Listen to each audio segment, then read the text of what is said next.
Hey everyone, welcome back to Dan91's garage, where you can see we've actually managed to escape for once and we're outside in a car. So yeah, I've been driving this thing for perhaps 1200 miles now, and I thought I'd just give you a quick overview of how I'm getting on with it. I do like the car. There's quite a few pluses about it. It was cheap, it's rear wheel drive, and there's quite a lot of aftermarket support for this, obviously through the drifting scene and stuff. So that's the main reason I bought one, was trying to find a rear wheel drive chassis nowadays for any sort of sensible money is insane. I mean, you're talking E36, you know, sort of like best part of 5 to 10 grand nowadays for anything in decent shape. So yeah, decided to jump on this before they all go away. This particular example wasn't very well looked after. If you've seen my previous videos, you'll know. So yeah, basically things I like about it are it's well laid out. It's quite a nice cabin to sit in. The controls, they all fall to hand quite nicely. Everything's in a sensible place, really. Materials are quite nice, obviously leather, Alcantara and all the rest of it sort of thing.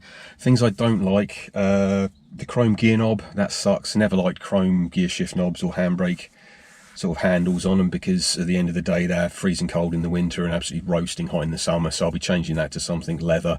I think the sport models actually came with a leather gear knob anyway, so I'll be changing that out as soon as I can. The dash on these, the sort of like upper surfaces, they were coated in this soft touch, sort of soft feel rubber. It's sort of like a two-shot molding process, or it's like a spray-on coating or something, but over time it basically degrades and then ends up melting. So it was kind of coming off on your fingers. So I've taken off the trans tunnel cover and resprayed part of the dash as well. Basically cleaned it all off with isopropyl alcohol to melt the rubber, and then resprayed it. So that's now looking a lot tidier. The previous owner had a dog, so it basically clawed and ripped and destroyed half of the soft touch rubbers that it could get to anyway.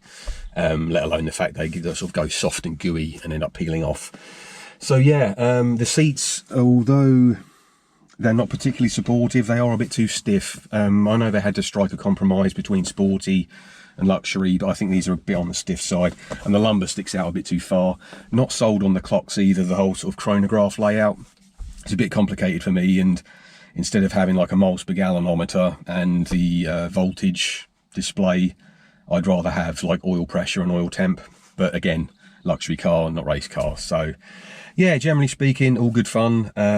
Seems to drive okay, nothing too horrific about it. Just got it a brand new MOT because we're about to take it off the road over winter to turbocharge it. So I thought what we'd do today is actually get out and go for a drive, so we can do a bit of a before and after it's turboed kind of thing. So what we're going to do now is I'm going to hand over to the Tame Racing driver, switch to the front camera, which basically means turning the GoPro round because I only have one camera. But we're going to turn him round and let the Stig take this for a drive on some closed roads in Mexico. So stay tuned, and here we go, I guess.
So there we go, boys and girls. The Stig's dropped it back off for us, and yeah, he's happy to report that it's not particularly fast, but then again, 2 litres and 155 horsepower through an automatic gearbox was never going to exactly set the world on fire.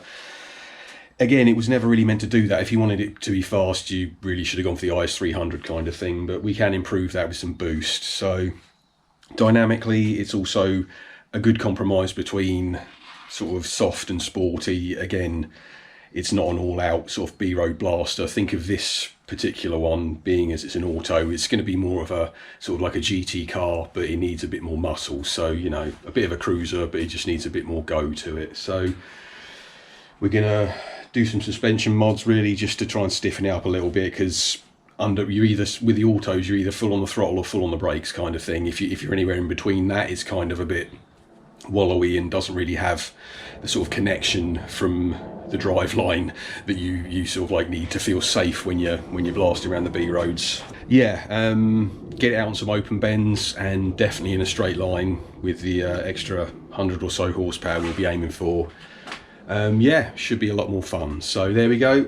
Hope you enjoyed it. Just wanted to get a bit of sort of like before and after footage once you've finished turboing it. So thanks ever so much for watching, boys and girls. I know it's been a while, but we're about to jump straight into a whole bunch of turbo stuff. So stay tuned. If you haven't subscribed already, please do so and hit the notifications button. Like this video, all that exciting stuff. Leave me a comment, and I'll see you guys on the next one. Take care of yourselves.